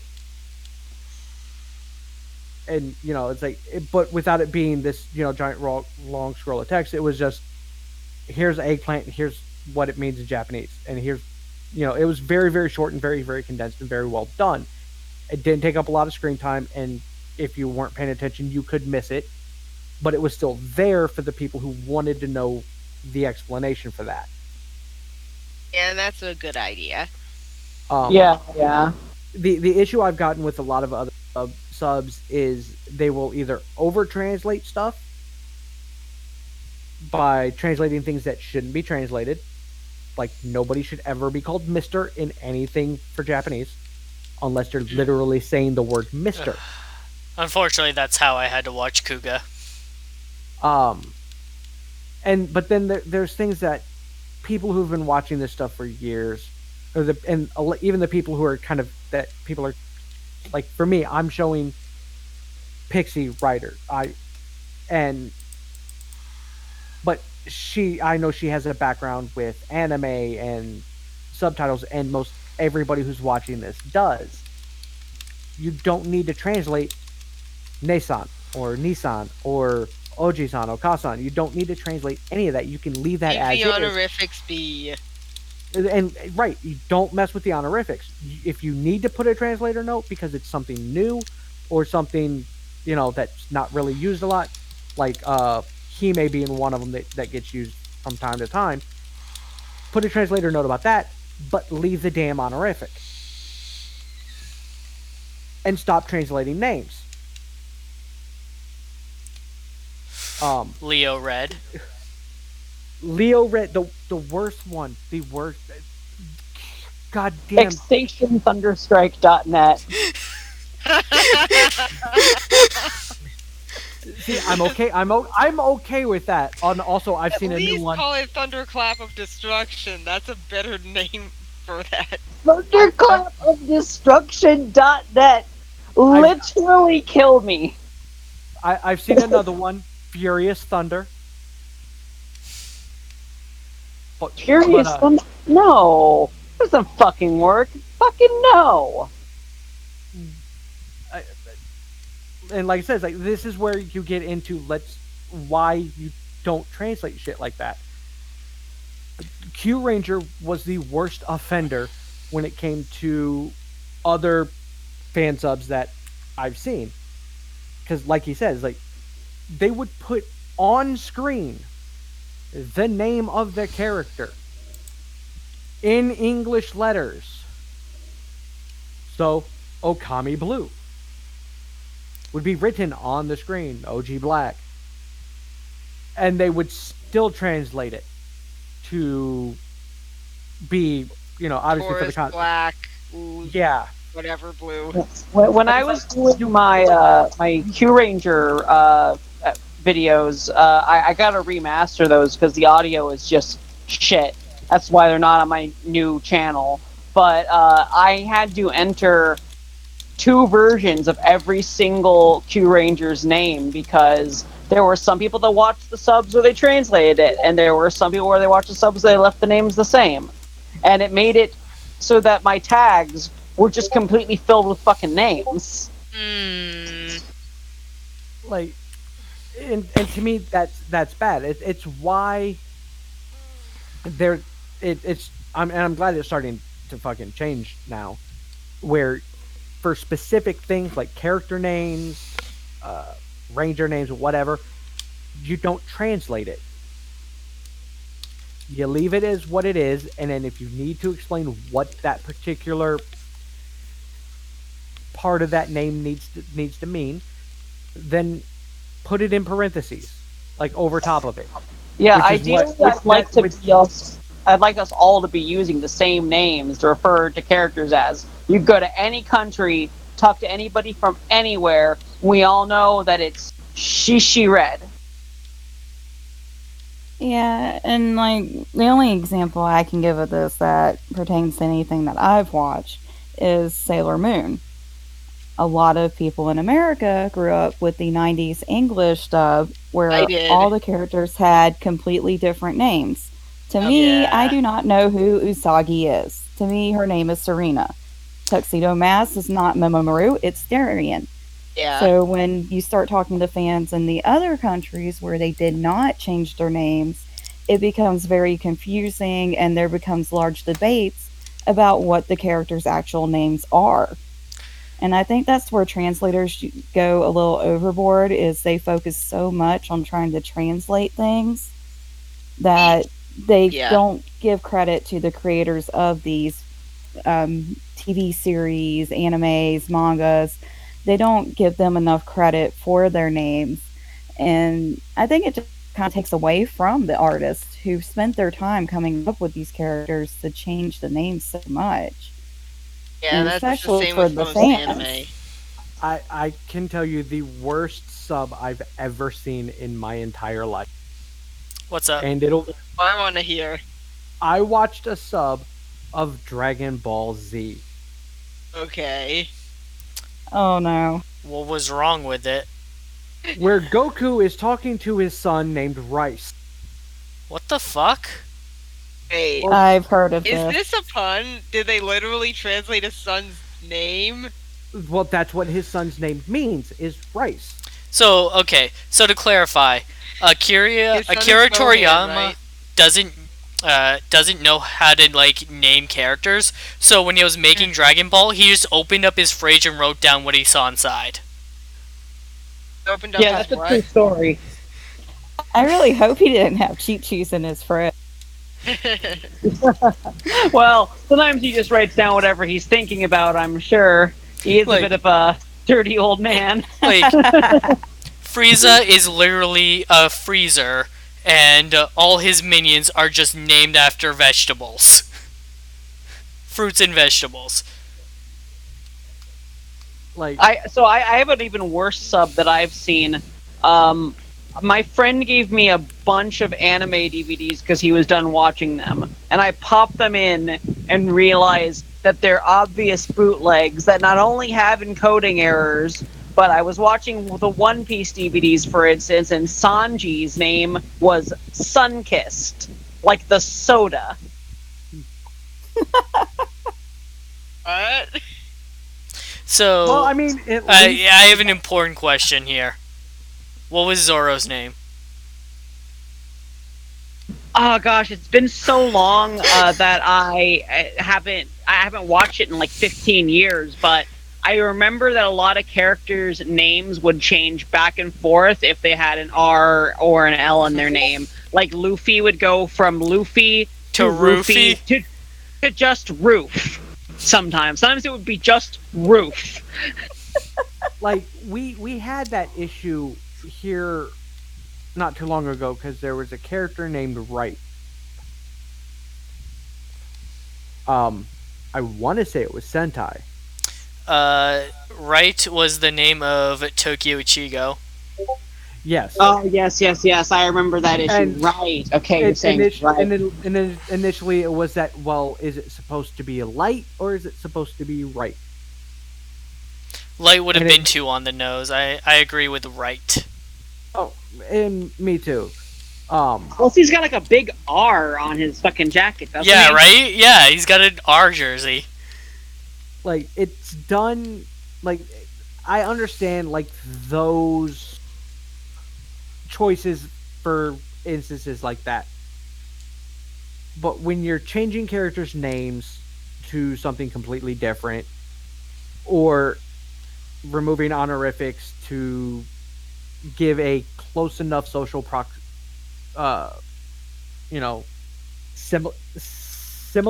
similarity, it can be problematic. What's Dragon Master's name? So, while I don't recall that, I can give you something that I think that you will enjoy as a takeaway from my adventures with these bootleg subtitles. In a thrift store, I picked up a sub of the Toei Yu-Gi-Oh movie from season 0. And Dark Season 0. And Dark Magician was consistently called Dark Physician. What?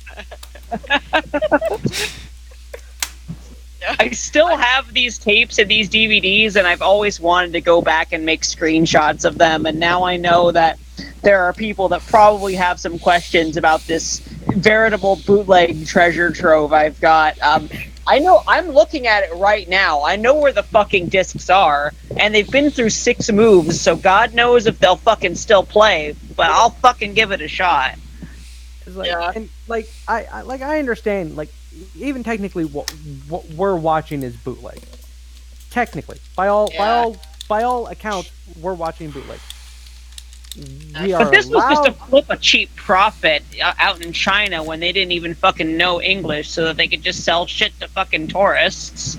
Like we here in the U.S. kind of get a pass on being able to watch and torrent and fan sub this because Toei, because like Toei's been in contact with TV Nihon over I didn't know that. over the legality of this. It's why certain things keep getting pulled off of TV Nihon.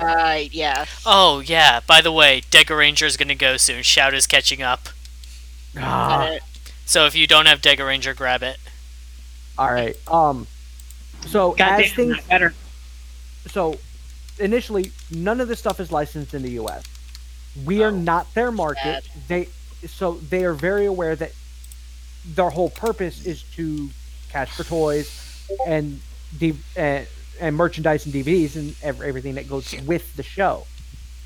So they don't care that other people are fan subbing it. All they want is that when they do get things licensed in the US, like through all of the Sentai that's been licensed through High Dive and Shout Factory and all of these other companies that they're using to release the DVDs and live streaming, or not live streaming, but online streaming services like High Dive, that TV Nihon and these other places take them down.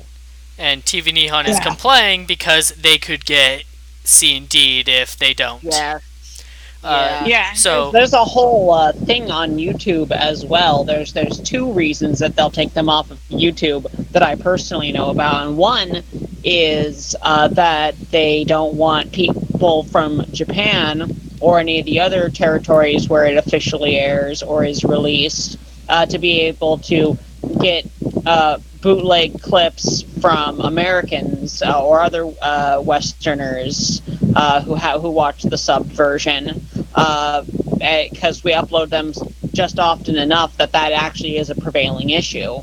A lot of the time, like, I'll watch a Japanese like a music video or edit or something, and I'm like, I can tell that this is like a subbed version for English-speaking audiences, because the subs are right there in the material that they use, even though it's a Japanese user.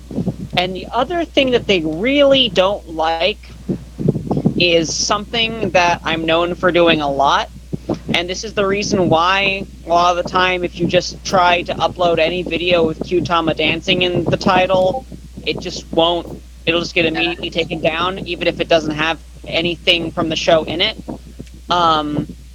It's why I've had to call Q-Tama dancing remixes. I've had completely different things like 9-Ball Groove.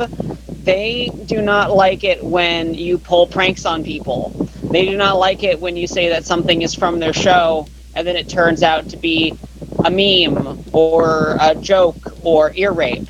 A lot of my friends and I have gotten in trouble for doing this repeatedly. If I'm writing an essay or something, a video essay on their property, they're not as strict. But if I fucking say that I have the full version of Realize, and then you click on it and it's like All-Star from Smash Mouth, they're going to be pretty unhappy about that too, because they don't like these jokes being played on people. They think it's destructive to their audience and their brand. Got it.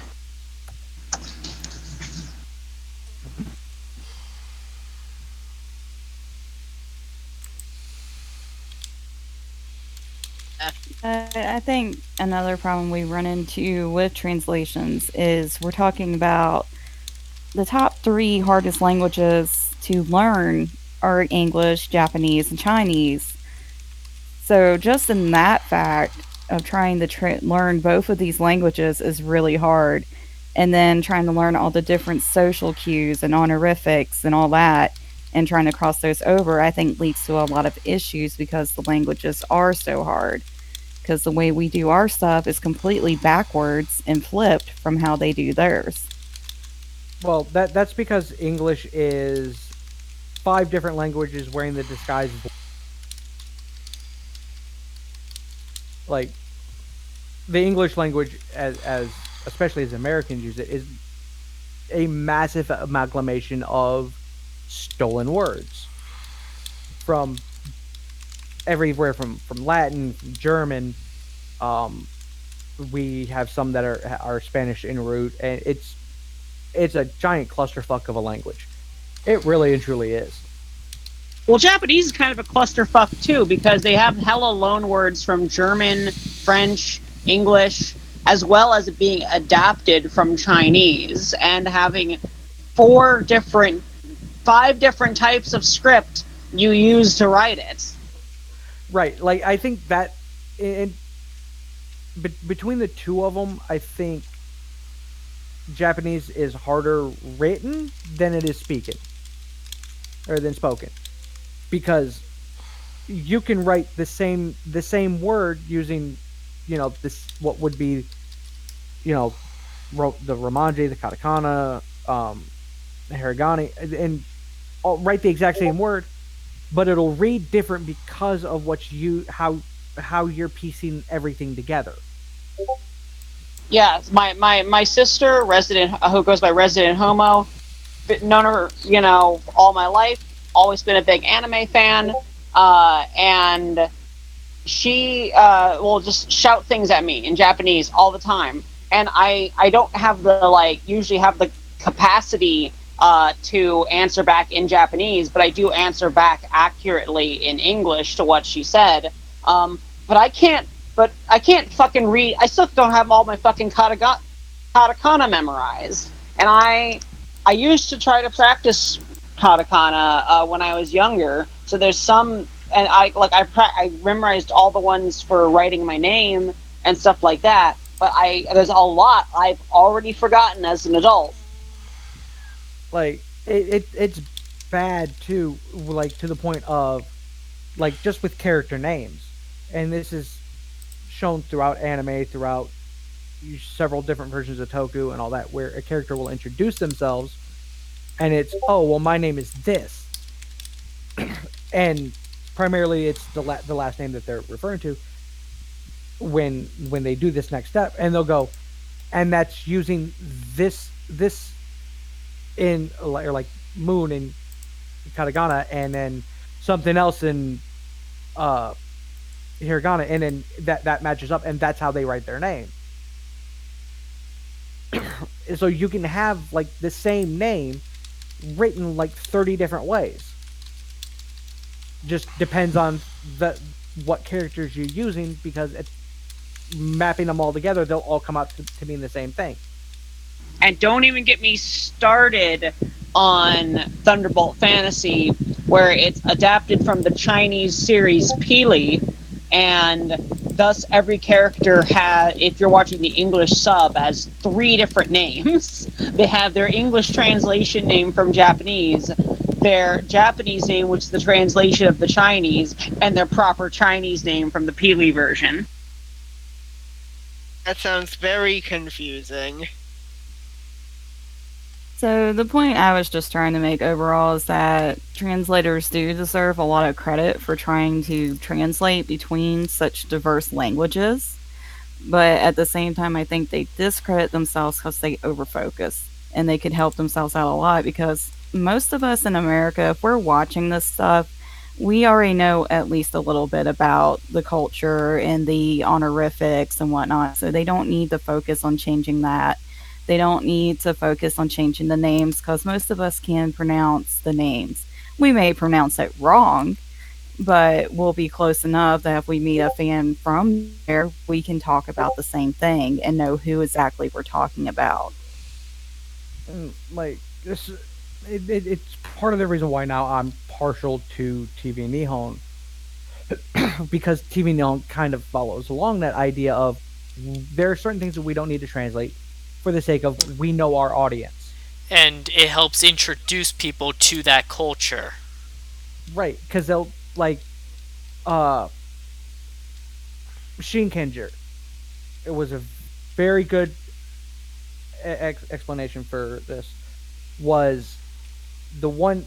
They were one of the first ones that I started watching, and it was the first time I'd ever heard the the group honorific of Tachi, which literally just means group. It's basically going. It was a way of saying, "Hey, where are the four people of this group?"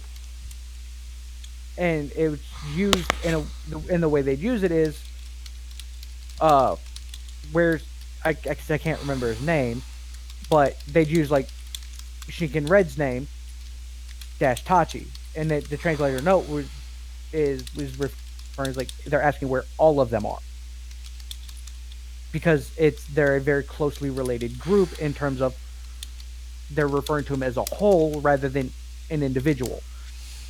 The problem with when you have too many translators notes, though, is when you provide a perfectly serviceable translation for what was said in the translator's note. Like, I feel like that.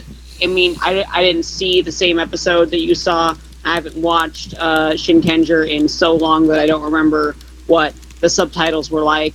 But if it's like saying like Tachi means like everyone in their group, it's like then just say that they mean everyone in the group. Just like, hey, where is your group? If that was the question that was asked, for instance, like where's the Shivas? I don't know. I haven't watched that much Shinkenger. I don't know what it's about. Well, and here's the reason why they specifically did it this way is they're not literally at well yes they're that's what the overall thing infers is where's the group. They're specifically saying where is Shinken Red Tachi, like specifically that is exactly what's being said. They're not specifically literally saying, hey, where's the group? Well, yes, that's the inferred implication of what they're saying. They're still, on this particular aspect, they're going off of, well, this is what is literally being said. In right, this which means it's not a translation at that point. It's just the Japanese Romanji. And it's like, what is this Japanglish bullshit? Right. It's like, but that's why TV Nihon leaves those in, because these are normal enough colloquialisms that they're used in multiple subs through multiple different anime and everything else. Is like, and it's more or less used as like a teaching platform to me of this way you don't have to go look up to find out what the hell just got said. And if you're just, because there are times where I'm just listening to anime and I'll pick up things because I've heard enough of it through writer and anime, and with the subs that I can piece together certain things, and that's one that stands out because I've seen it and I've heard it and I know what the overall inference is for that phrase. I mean, if you like the like intellectual process of learning that way, then like more power to you. It's just, for me, it takes away from the experience of watching it because I'm also because I'm having to look at text in now two different places when I shouldn't have had to, what I feel like I should have had to in the first place.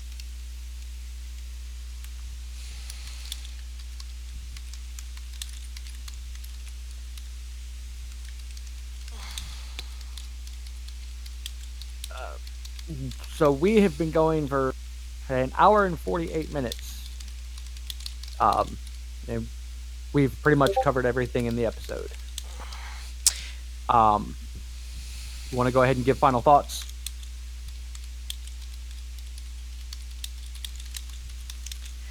So really, really good episode. Yeah. Oh, I'm sorry. No, you go first. Really, really good episode that I liked, and we get some really intriguing plot hints. So I'm really excited for next week.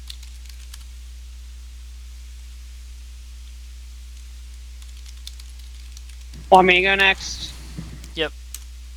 Okay, so I hope that we get more instances where there are little characters that add to the progression of not just the plot of the individual episode, but lead to more points where important things are revealed, like how the Daybreak incident happened from within the facility.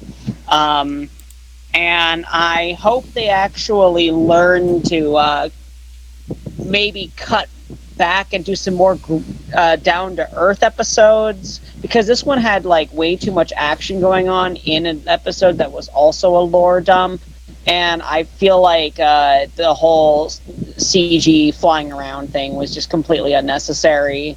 They could have saved that for a different episode, and it would have been a lot tighter of one. But I like what we found out in it, and I just hope that we get some more down to earth shit for a while, so that they can not like so that they can basically avoid jumping the shark and avoid cramming too many things in an episode. But I know for early, like first 10 or 12 Kamen Rider episodes, that's a bit too much to ask for.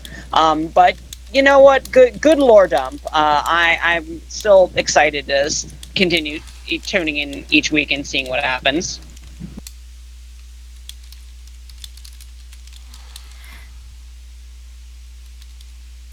Go So ahead, yeah, Pixie.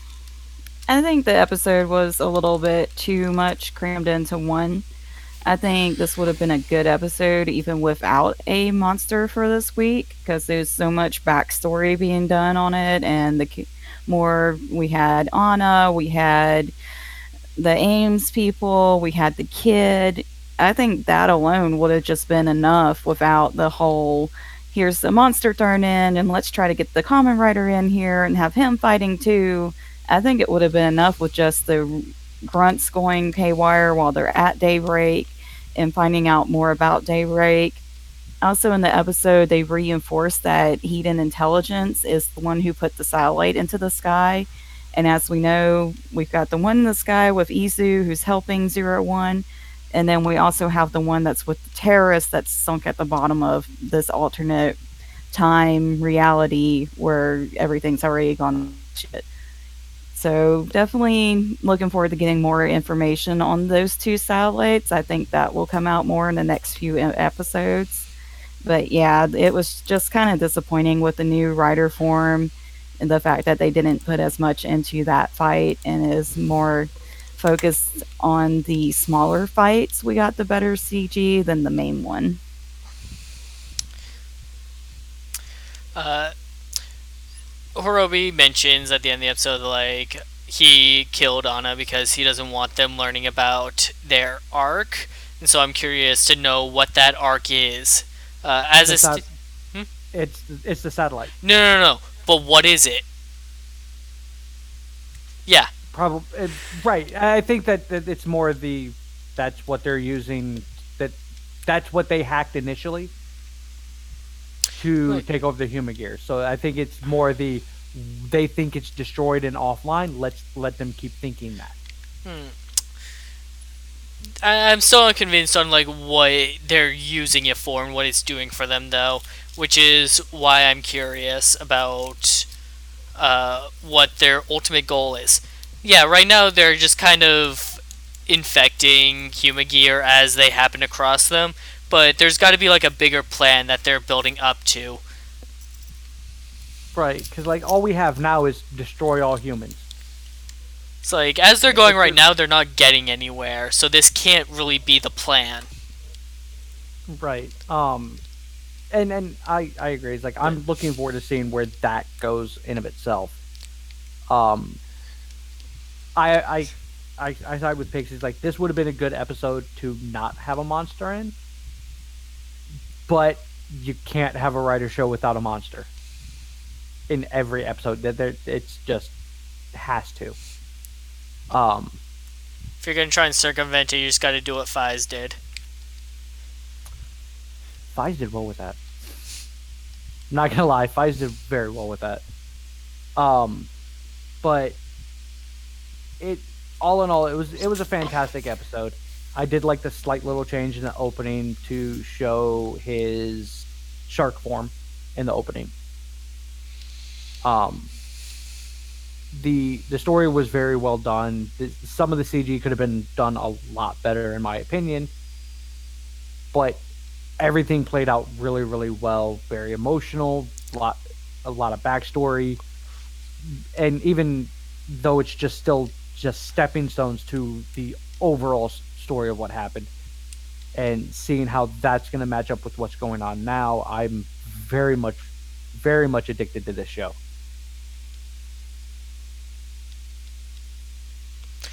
All right. Thanks for joining us tonight, everybody. We'll be back tomorrow for the season 1 finale of Power Rangers Beast Morphers, and then Tuesday for more Rio Soldier.